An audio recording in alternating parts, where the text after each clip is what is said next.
ইঁদুর দেখে মামদো কুকুর বললে তেড়ে হেঁকে, বলবো কি আর, বড়ই খুশি হলেম তোরে দেখে।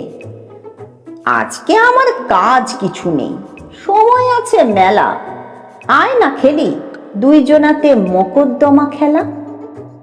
তুই হবি চোর, তোর নামেতে করব নালিশ রুজু। জজ কে হবে, বললে ইঁদুর বিষম ভয়ে জুজু।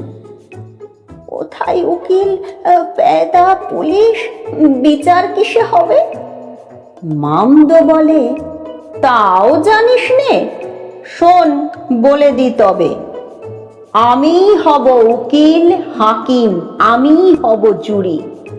কান ধরে তোর বলবো, বেটা ফের করেছিস চুরি? শটান দেব ফাঁসির হুকুম অমনি একেবারে। বুঝবি তখন চোর বাছাধন, বিচার বলে কারে।